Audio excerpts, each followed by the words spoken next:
Bienvenue sur un nouveau podcast dédié à l'univers des semences et des plants. Nous continuons d'explorer la réglementation des semences et plants avec Anne-Laure Fondeur, directrice de la qualité et du contrôle officiel des semences et des plants de SEMAE. Bonjour Anne-Laure Fondeur, nous avons abordé la notion de réglementation au niveau national lors de nos précédents échanges, mais y a-t-il des différences au niveau européen et international ?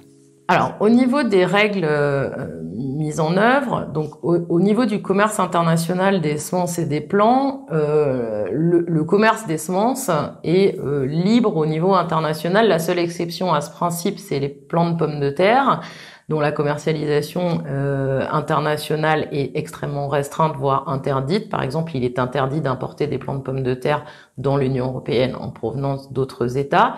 Donc là, on a un certain nombre de règles internationales qui sont spécifiques en fonction des espèces.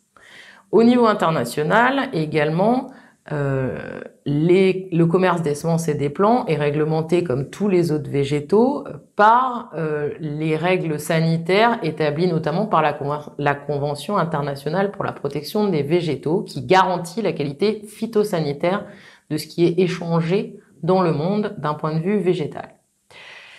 Par ailleurs, au niveau international, certains États ont décidé de se rejoindre dans le cadre de l'OCDE pour mettre en place un certain nombre de normes de qualité attendues pour le commerce des semences et des plants. Ces normes, elles sont très similaires à celles qui sont mises en place au sein de l'Union européenne. Elles sont fondées sur les mêmes principes, le principe de la capacité à produire, un principe de mettre sur le marché des semences et des plants qui correspondent à une identité variétale bien caractérisée, une pureté variétale caractérisée, ainsi que des normes sanitaires ou des exigences complémentaires spécifiques. Ce qui va différencier les trois séries de normes, les normes internationales, les normes européennes et éventuellement les normes nationales, c'est le niveau auquel on attend les exigences.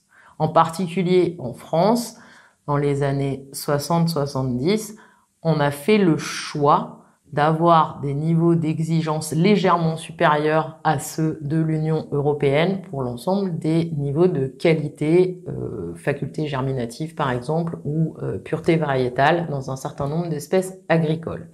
Mais en tout état de cause, les principes sont toujours les mêmes dans les trois séries de règles. Concrètement, qu'est-ce qui s'applique si l'on veut exporter des semences en dehors de l'Europe ? Alors, pour exporter des semences et des plants en dehors de l'Union européenne, le premier principe à savoir, c'est qu'il n'y a pas de règles totalement harmonisées dans l'ensemble des pays du monde. Donc, les règles pour l'exportation, elles sont dépendantes de l'exigence du pays tiers importateur. C'est-à-dire que c'est le pays vers lequel vous souhaitez aller qui va vous donner les exigences auxquelles vous devez satisfaire pour entrer dans ce pays. Bien que ce principe soit un principe commun, il y a quand même deux séries de règles sur lesquelles il y a un certain nombre d'États qui se sont mis d'accord. Au niveau international, vous avez les règles autour de la Convention internationale de la protection des végétaux où la plupart des pays du monde se sont mis d'accord pour des règles minimales de commercialisation de l'ensemble des végétaux et les qualités sanitaires qu'ils doivent atteindre. Donc ça veut dire qu'on limite l'introduction de certains organismes nuisibles dans certaines parties du monde ou qu'on interdit par exemple certains produits de circulation entre deux continents par exemple parce qu'on sait qu'ils sont porteurs de certains organismes qui pourraient s'installer dans le second continent. Donc ça, on s'est mis d'accord pour cette série de règles. Et il y a une deuxième série, c'est qu'au niveau commerce international, les semences sont à commercialisation libre, sauf qu'il y a un certain nombre d'États membres qui se sont mis d'accord pour se donner des normes minimales de qualité, qui sont membres des schémas semences de l'OCDE. Et donc, il y a 66 pays aujourd'hui qui sont membres des schémas semences de l'OCDE. Donc, quand on commerce à l'intérieur de ces 66 pays, on étiquette et on contrôle selon les normes de l'OCDE, on sait ce qu'on a comme attendu de qualité.